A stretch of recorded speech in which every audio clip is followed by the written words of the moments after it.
You're listening to the segment The Coaching Companion with Tiffany Joyner from the Primetime Power Show.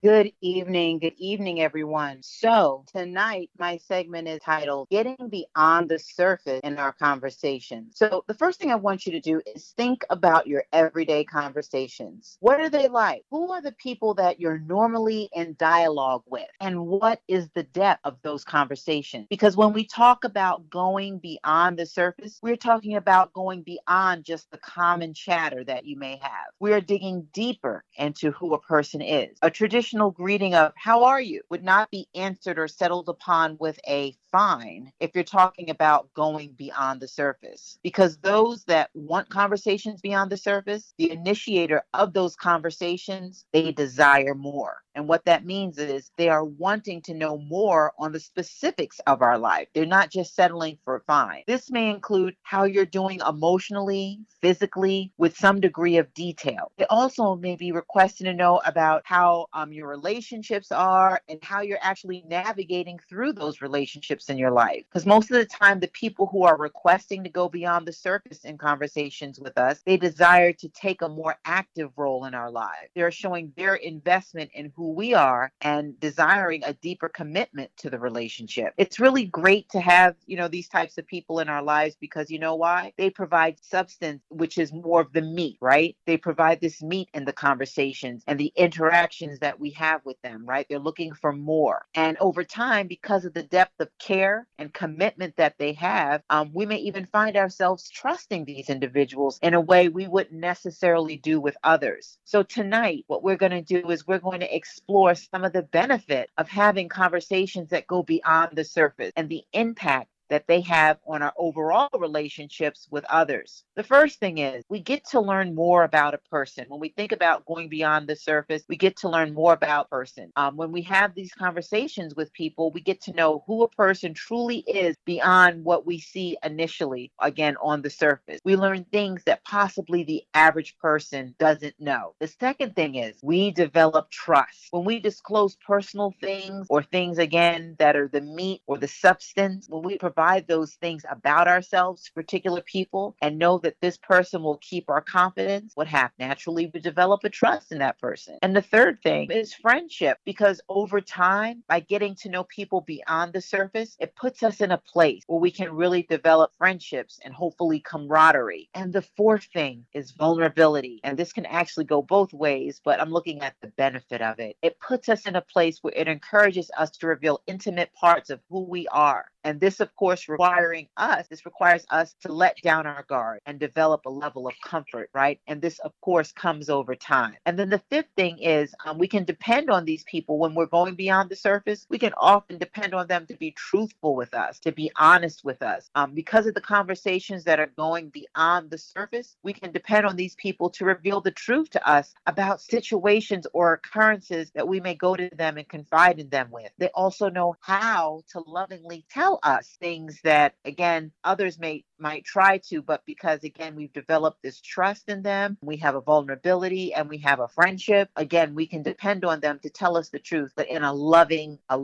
form, a loving way, right? So again, just to review those four things, again, we get to learn more about the person, we get to develop trust, we get to walk in friendship with that person, and also vulnerability, and then we depend on them for the truth. So those are the five benefits of that, going beyond the surface. And when we come back from break, what we're going to do is we're going to look at some of the challenges that may come from choosing not to have those conversations that are beyond the surface.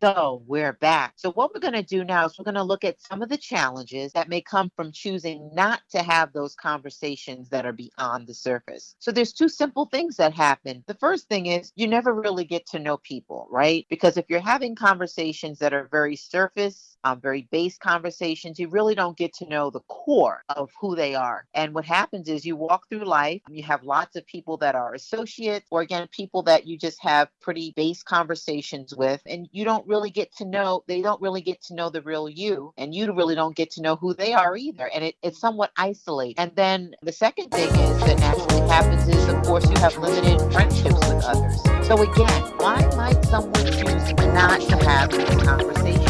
Why do some people choose not to go beyond the surface? Well, there may be various reasons for this. The first thing is they may have been vulnerable in the past and have gotten hurt. And because of that, they are unable to trust. Hence, they don't have these more in-depth conversations with others. Because what happens? If you're going to have these in-depth conversations with others, it's going to involve you giving up pieces of who you are, personal things that, again, are beyond the surface. And you might not necessarily feel like you want to be in a position where you want to be vulnerable again, especially if you've gotten hurt in the past. So again, going back to they may have been vulnerable in the past. That was the first thing. And they've gotten hurt. And because of that, they aren't able to trust, right? And as I said, they've made a decision to navigate through life with an abundance of associates or majority of people that they just want to have small talk with or chit chat. And like I said, it isolates them, right? It puts them in a place where they're alone. They don't want to possibly be around other people. And they've made that conscious choice to live that way. That's what I was trying to get to. Although they may not always bask in that choice,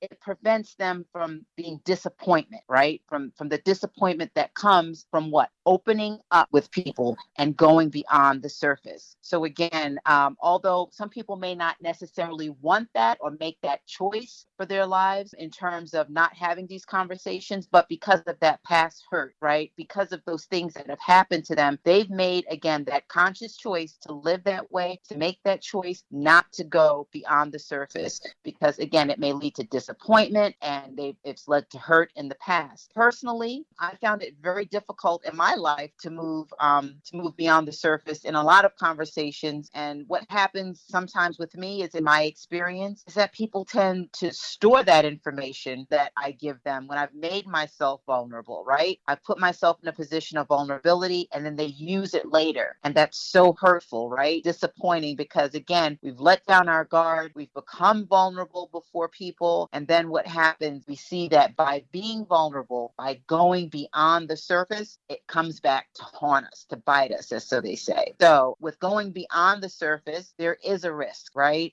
Just like with any relationship that we enter into, there's always a risk. And when you go beyond the surface with an individual, again, you're taking that risk. And it can be worthwhile, because ultimately, if you take that risk and it works out, you've gained so much. You've gained a friend, you've gained camaraderie, you've gained someone you can trust. But unfortunately, if it goes the other way, what happens is you've put yourself in a position to be hurt, and you've put yourself in a position to be disappointed. And, that's a path that some of us may have experienced, and it's not a pleasant one. It's a hard walk. And something that when we're navigating and trying to get through life, making these choices as to who you're going to open up to and who you're not going to, who you're going to have these relationships with beyond the surface, it really takes a keen sense of discernment, knowing who you can have these conversations with. Because if you make the wrong choice, again, it's something that can lead to lots of pain and disappointment and hurt. But again, on the flip side, by discerning in the right direction, you've opened up yourself to friendships, to camaraderie, to people you can trust, people that you can rely on. And so when I think about these relationships and going beyond the surface and these conversations, there's a scripture that talks about conversations, and we always want our conversations to be uplifting. We want them to be edifying to people. We want them ultimately to be in a place where what we speak, what we say to people brings glory to God. So let's look at Colossians 4:6. It says, "Let your speech be always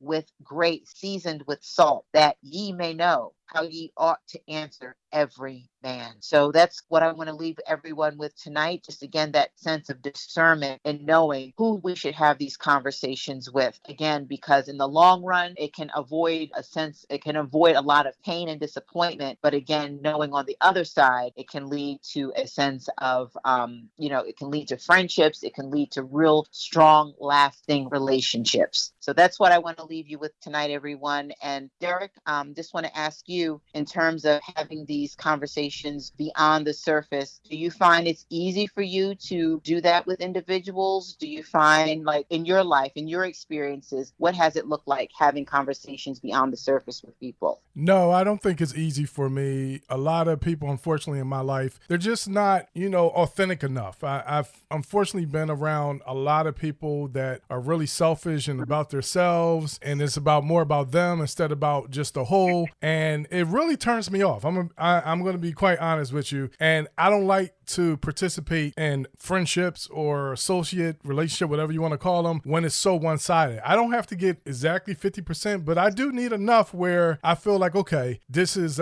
even enough exchange where I feel like we can have a friendship that is mutually beneficial. And I mean, just being, who we are as just a decent, pleasant person. I'm not saying it like trying to get anything from anybody, but it's hard nowadays. And I know I'm a natural introvert as well, so that's like another element to it. But, and that doesn't help either. And I get it. I know it's a little bit of me, but it's not much of me, because I do give people an opportunity to be able to have conversations with me, and I listen to what they want to talk about. And usually it transitions to their issues and problems and all that other stuff. And that's fine. I don't mind being the ear, but it's always typically like one-sided when it comes to that. I never felt like, in very few cases, I felt like I could reciprocate and talk in that same way. And a few times that I did, I think you mentioned a piece in your segment, is that it's stored by that other person, and then they use it against you at the worst times, to throw it back at you. Like, they have the dart and they're throwing it at us where the bullseye. So it's very challenging trying to interact with people, what I found, because, naturally I'm a nice person. I'm a natural giver, but I have noticed as I've gotten older that people don't really reciprocate in the same manner. A lot of people, unfortunately, and I'm talking about my personal interactions, it's really more like, okay, give me your time, give me your attention, listen to what I got to say, and almost do what I want you to do. And then I don't really think about doing the same thing on the other side. So the balance is really not there. So I find personally that I'm at my most comfortable and most peaceful state when I'm just riding solo. And that doesn't mean that I totally neglect people and, I walk by people and don't say hello or nothing. No, I'm not that kind of person. But I do understand that, most of the people I know, and, I'm not saying this is a good thing or not, that it's more people that I just know. I wouldn't really call them a friend, if you know what I mean. Because I take that word literally. I know a lot of people don't, but I do. And I think it's a substantial difference between the two. Yes. And it's hard, like you said, because, I'm an introvert too. And I tend to sort of, go solo in a lot of places. And it's very hard for me too to trust. Because like I said in the segment, you let down your walls. And as soon as you do that, you become a target. And it's really hard to place yourself in that position where you're having these really in-depth conversations with people, because you just never know who you can really trust. And that whole discernment piece, sometimes we feel we're using it, or I feel like it's in action, or that I was able to discern I can trust, but then some fails me. I'm like, well, wait a minute. I thought I could trust that person. Yeah, absolutely. It's such a letdown. I mean, let's be honest about it. You think that it's one thing, but it was just perception the whole time. It wasn't reality. And when you come to the realization of that, it makes you feel like, you know what? Like, wow, really? And then if it happened, it's a recurring thing. You're like, here we go again. I thought this person was genuine. I thought they had the right intention. Initially our conversations were stimulating and it seemed like we had this mutual bond. And then all of a sudden time went on, and then I saw the real person for what they were, because they eventually got exposed. And it sucks, because it's like, I think if you're a good-hearted, decent person, you always have optimism about the other person. And you're saying, okay, they're nice, they're cool, they seem like someone that, I can get along with, and who knows, we can develop into a good friendship and have a good rapport, and maybe we can find out we got common interests and start doing stuff and, all kind of things like that. But then the reality comes, and it's not always favorable back to us. And it's like, okay, okay, what do I do then? And then, you know, in my case personally, I just say, all right, well, that's my sign that I'm going to just say, hey, I'm gonna see it for what it is and let it be. But at the same time, I'm going to make sure I protect myself and guard myself so, you know, I don't become a victim of something that I don't want to be a part of. Right. Like you said, it's such a letdown. And it shouldn't be like that. Let me be clear on that. It should not be like that. I think it should be just a natural evolving of a friendship. But it's hard now because there's so many dynamics. There's so many different characteristics of individuals. And you just don't know what a lot of people's intentions are anymore. And that's the sad part about, you know, where we live in society today. It's challenging. I'm speaking for me personally. I mean, maybe other people, it's natural. And, yeah, I mean, maybe for others out there, I mean, if you're out there listening, cool. If it clicks and it doesn't necessarily for me. And it's not that I feel any kind of way about the person. I hate them or anything like that because I don't hate anyone. But I do understand where, okay, whether it's a fit or not. And I'm okay with retreating from that interaction and saying, hey, okay, that was just a season and it wasn't meant to be anything long term. Yeah. It's hard though. But yeah, I understand completely. Okay. Well, thank you so much, Derek, for sharing. And I should say, I guess, for being vulnerable, right? Because you were on some level. Absolutely. Yeah. I mean, it's a reality of life. And obviously, it's always my hope that, you know, I will be able to find genuine people and it'll be some good experiences. But, you know, it's a part of life. So, you know, I've accepted those things and, you know, we'll see. We'll see down the line. Maybe next year I can tell you about my new best friend out there, y'all.